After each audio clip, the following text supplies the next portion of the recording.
So today we're going to be running through a few just examples of what we do in pools with regards to teaching some of the basic skills about getting in and out of the boat safely, which translate to canoe polo and whitewater.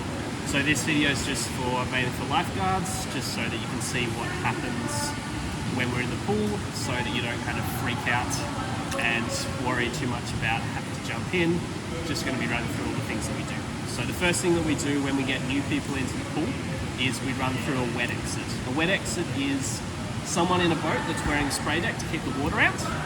If they go upside down, they need to get out of their boat. So what they're going to do is they're going to grab this tag at the front, they're going to pull that, and it's going to release the spray deck, and then they're going to slide out of their boat. So Addie, do you want to just pull this, do it right now? Yep. So you're going to do that and slide out. So Addie here is going to demonstrate that for you now.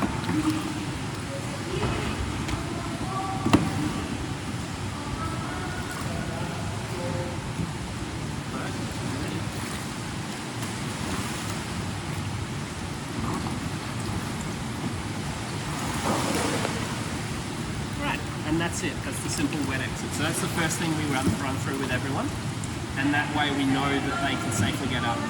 If they struggle with this, we'll go through it a few times to make sure that they're really confident with their ability to get out. If you see someone upside down for a long time, then you can check to see if they're okay, see if there's any movement under the water. A lot of the time, people will stay under for a while because they're working on rolling back up without having to get out of their boat. So you can keep an eye on them, don't have to jump in just yet, especially if there's instructors around, they'll have an idea of everyone's ability level. However, if you are concerned and you do feel like they need some rescuing, you can jump in, reach under the boat to find that tag at the front, pull that downwards, and that will take the spray deck off, and then you can start to get them out of the boat. So the next thing we run through with people is the T-rescue. So this is used a lot in beginner level canoe polo. If someone falls in, they don't want to have to get out of their boat in the middle of the game. So what they're going to do is they're going to signal to other players on the field that they want some assistance coming up. How that's going to look is the player is going to slap on the side of their boat, like Addie's doing, like that. It'll be on the underside, so it'll be above the water. And that way, it's signaling to the other players that he wants some assistance. What's going to happen then is someone's going to paddle the nose of their boat up to the side of them like this. They're going to grab onto that, and they're going to pull themselves up off that. So this is one that tends to kind of concern a lot of lifeguards because it looks like some frantic displays of panic. It's organised panic. The players are just signalling to the other players that they want some assistance to get back up. They know that they can wet exit out of their boat if need be, but getting out, swimming to shore, emptying their boat before they can rejoin the game takes a few minutes, and this is a quick and easy way for them to get back upright and continue playing. So we're going to just demonstrate that now. Addie's going to fall in. He's going to signal that he wants some help. I'm going to bring the boat up to him to allow him to get back up.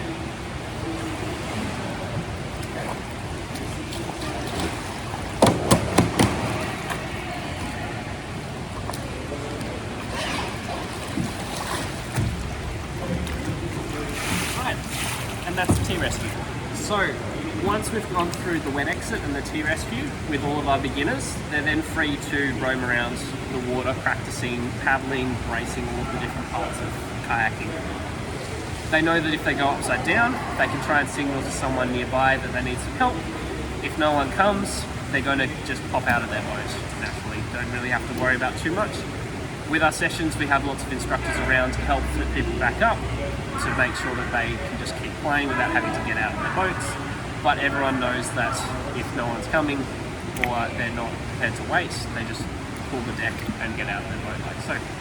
So some of the other things that you might see are players practicing in the pool is rolling. So this is deliberately going upside down and practicing getting themselves back upright by themselves. So Addie is now going to demonstrate a couple of hand rolls. So this is without a paddle, flipping the boat back up.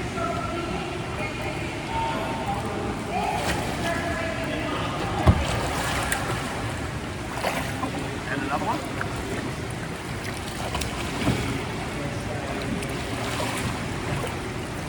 Alright, sometimes they might not get it on the first go. It might take them a couple of goes.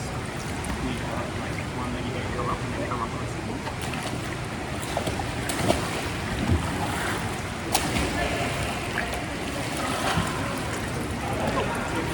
So if you look at the first attempt there, Addy didn't make it all the way back up. Looks like he's floundering a bit, but that's just because he's practicing. He just needs to work on his technique to get all the way back up on the second go, which he did. If he fails a few times, he's probably then going to just pull his deck, empty his boat and jump back in and keep practicing. So the last thing we tend to work on with everyone in pools is rolling with the paddle. We practice and teach both with and without the paddle. In canoe polo, people tend to roll without the paddle because they're holding a ball instead. You might see people practicing rolling with the ball. In white water, you tend to have your paddle and you practice rolling with the paddle. So here, Addy's going to demonstrate a couple of paddle rolls just to show you what that looks like.